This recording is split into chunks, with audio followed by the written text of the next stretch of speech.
झाले ना रे, मी बोललो ना सगळ्यांशी. आता परत आमदार साहेबांना ज्या पद्धतीने स्प्रेड होतं त्यांच्या समोर बोललेलं काय मी बोललो ना. एक मिनिट, ते एवढं सांगतील. अरे मंत्री महोदय जे बोलले ते योग्य आहे एवढं सांगतील ना. ते मी बोललो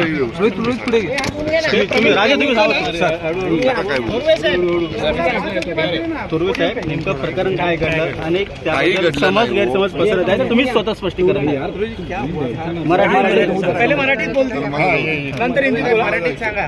हे बूम खाली घे ना.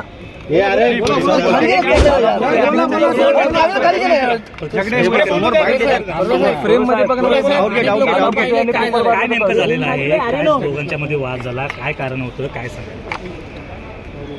नाही, दादा भुसेंना 2 महिन्यापूर्वी एका कामासंदर्भात मी त्यांच्या पाठपुरावा करतो आणि ते काम त्यांना करण्यासाठी मी सांगितलेलं होतं.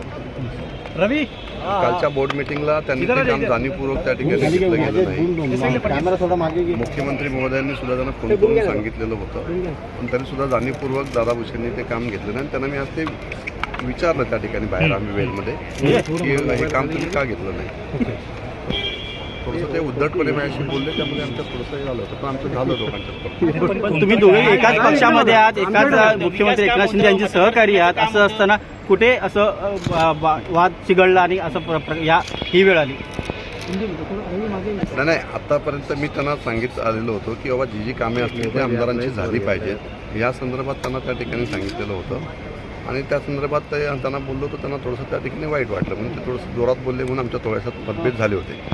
पण एकदम वादावादीपर्यंत प्रकरण गेलं, धक्काबुक्की देखील झाली. नेमकं काय अंगावर नाही, असं काही झालेलं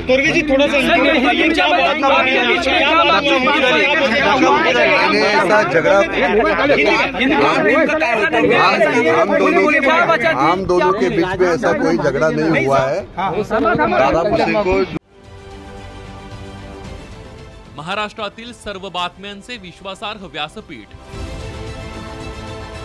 सकाळच्या सर्व सोशल मीडिया प्लॅटफॉर्मला लाईक, फॉलो आणि सबस्क्राईब करा. तसंच सर्व नोटिफिकेशनसाठी बेल आयकॉन प्रेस करायला विसरू नका.